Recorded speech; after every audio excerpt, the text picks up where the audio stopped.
ఇకపై తను ట్రోలింగ్ ను పట్టించుకోనని డాన్సర్ జానీ లేరీ మరో వీడియో విడుదల చేసింది.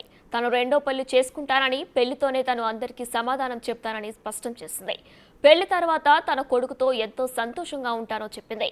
ట్రోల్స్ కారణంగా తన డిప్రెషన్లోకి వెళ్లానని, లైఫ్లో ఇంకా స్ట్రాంగ్గా ఉంటానని తెలిపింది.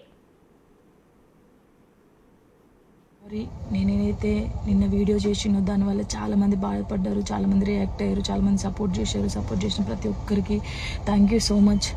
నేను చాలా రోజుల నుంచి అన్నీ చూస్తూ ఉన్నా, నేను ఏది ఎప్పుడు పట్టించుకోలేక, కానీ కొంచెం బాధ అనిపించి డిప్రెషన్లోకి వెళ్ళిపోయాను. ఎక్కడ నా ఫ్యామిలీ బాధపడుతారో నాకు చెప్పలేకుండా అని ఆ సిచ్యువేషన్లో అన్నీ ఆలోచించి డిప్రెషన్లోకి వెళ్ళిపోయినా తప్ప నేను ఎవరికి భయపడేదాన్ని కాదు. భయపడితే ఈ స్టేజ్లో నేను ఉండేదాన్ని కాదు. నేను చాలా స్ట్రాంగ్ గర్ల్ని, మీ అందరికీ తెలుసు. ఇంకో విషయం, పెళ్లి గురించి అందరూ అవును నా పెళ్లి వల్ల మీకు ఏమైనా నష్టం ఉందో లేదు కదా, నేను కొత్త లైఫ్ స్టార్ట్ చేయబోతున్నాను, నా కొడుకు నేను చాలా సంతోషంగా ఉండే, ఆ సంతోషంతోనే మీకు ఆన్సర్ నేను చెప్తా. నిన్న చేసిన వీడియోలు కూడా కొంతమంది మంచి తీసుకున్నారు, కొంతమంది చెడు తీసుకున్నారు. అది ఆగదు ఎప్పటికైనా ట్రోలింగ్స్ అనేది. నాకు అది అర్థమైంది. నేను దాన్ని పట్టించుకోవాల్సిన అవసరం నాకు లేదు. నా లైఫ్లో నేను చాలా స్ట్రాంగ్ ఉంటా, ఇంకా ముందుకు వెళ్తూనే ఉంటా. మీ జానక్ ఎప్పుడు స్ట్రాంగ్గానే ఉంటుంది. కొంచెం డిప్రెషన్లోకి వెళ్ళిపోయిన, అంతకు మించి ఇంకేం లేదు. Thank you so much. జానును త్వరలో పెళ్లి చేసుకుంటానని సింగర్ దిలీప్ దేవగన్ ప్రకటన చేశాడు. తాము ఇద్దరం ఇష్టపడ్డామని, కలిసి ఉండాలని నిర్ణయించుకున్నామన్నారు. ఇద్దరి ఇంట్లో ఒప్పుకున్నారని దిలీప్ స్టేట్మెంట్ ఇచ్చాడు.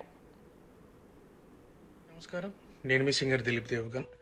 ముందుగా నా పాటలను ఆదరించి నన్ను ఈ స్థాయిలో నిలబెట్టినటువంటి ప్రేక్షదేవులకి మరియు మీడియా మిత్రులందరికీ నమస్కారం అండి. నేను రీసెంట్గా ఏదైతే పోస్ట్ చేసినటువంటి ఒక ఫోటోని విపరీతంగా ట్రోల్ చేస్తున్నారు.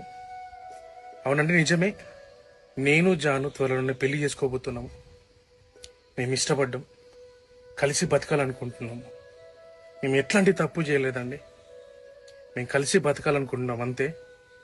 అండ్ మా ఇంట్లో ఒప్పుకున్నారు, మేము వాళ్ళ ఇంట్లో ఒప్పుకున్నారు. మేము చాలా ఇష్టపూర్వకంగానే మేము పెళ్లి చేసుకోబోతున్నాము. సో అనేక రకాల ట్రోల్స్, అనేక రకాల మాటలు అంటున్నారు మీడియాలో.